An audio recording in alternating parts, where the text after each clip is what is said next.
If the past 4 years have taught me anything, it is that life can be unpredictable. The major you began freshman year in has absolutely no interest to you anymore? Sure. The dryer in the laundry room does not actually dry your clothes in one cycle? You bet.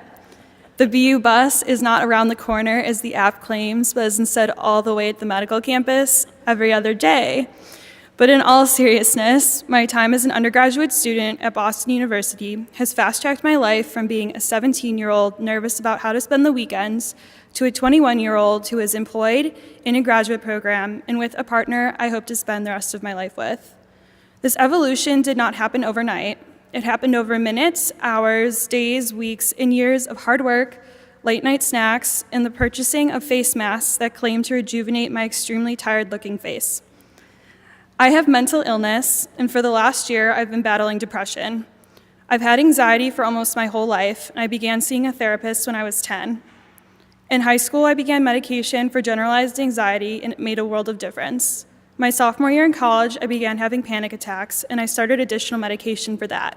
But depression is unfamiliar to me, and that has made my mental illness even more unpredictable. As someone with mental illness in her family, you could say I was genetically predisposed to it. But as a type A student at a challenging university, I would say that predisposed me to mental illness even more. My longing for perfection in all aspects of my life, academics, extracurriculars, relationships, etc., is countered by the reality that there are only 24 hours in a day, and it is impossible to make everyone happy while making sure I am happy. I, like many students, appear perfectly fine on the outside because I'm able to hide behind the facade of my resume. President of this, co-chair of that, honors in this, the list goes on, but the reality is skewed. Too often, I fear that disclosing my mental illness will result in others thinking I am less capable and less stable.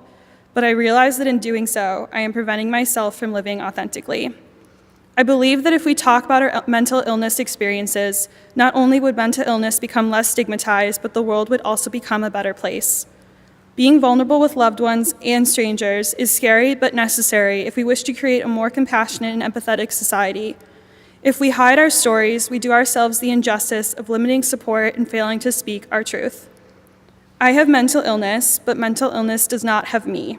I am not defined by my mental illness, and neither are you.